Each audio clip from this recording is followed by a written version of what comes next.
দেখুন বন্ধুরা, বাড়িতে সময় পাবো না বলে এখনই ট্রেনে এই ভাইকে দিয়ে মাছটা কাটিয়ে নিচ্ছি। দেখুন আমার এই পাবদা মাছ কাটবে। আজকে আপনাদের রান্না করে দেখাবো কেমন পাবদা মাছ খেতে ভালো হয়। নমস্কার বন্ধুরা, আজ এই পাবদা মাছ আপনাদেরকে বাজারে কেনার সময় দেখিয়েছিলাম।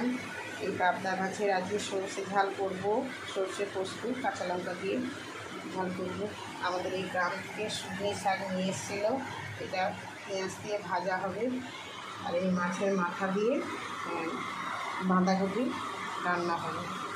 এই বাঁধাকপির জন্য টমেটো আদা এটা বেটে নেবো, পেঁয়াজ দিয়ে তরকা দেবো। সুজনি শাকটা ভাজবো, আগে লঙ্কাগুলো ভেজে নেব। ভেজে পেঁয়াজ ভেজে ওর মধ্যে শাকটা ভাজবো।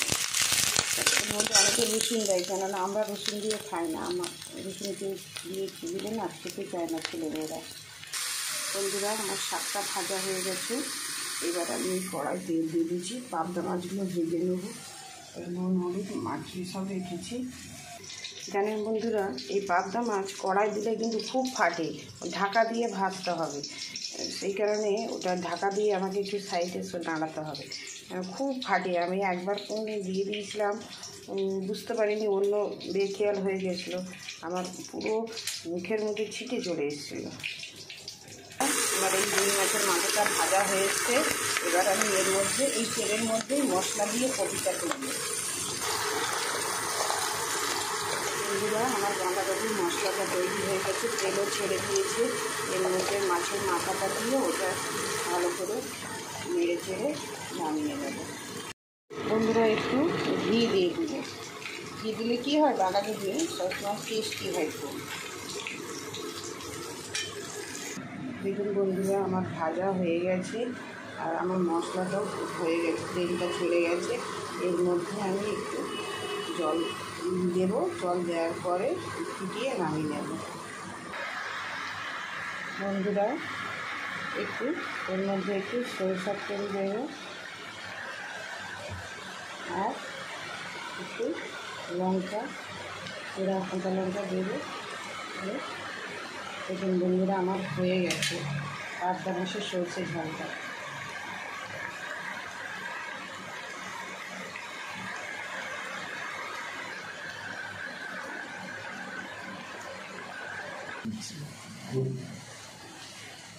কি বলবো,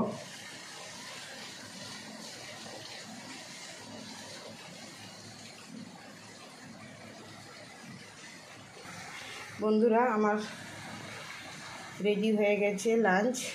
এই ছেলে আজ শনিবার তো থাকে, তাই ওনাকে আগে একটু খেতে দিয়ে দিচ্ছি। মেয়েও খাবে, মেয়ে চানে গেছে। আমার হয়েছে গয়নাগুড়ি ভাজা, মাছ ভাজা। ছেলে বলছে আমাকে একটা মাছ ভেজে দিও তো। সুজনি শাক ভাজা, মাছের মাথা দিয়ে বাঁধাকপি, ডাল, স্যালাড, লেবু আর লঙ্কা, এই পাবদা মাছের সরষে ঝাল।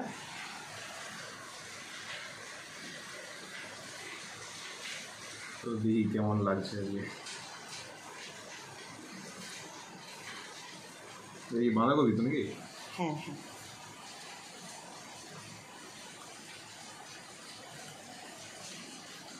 বাহ, খুব সুন্দর হয়েছে, খুব সুন্দর।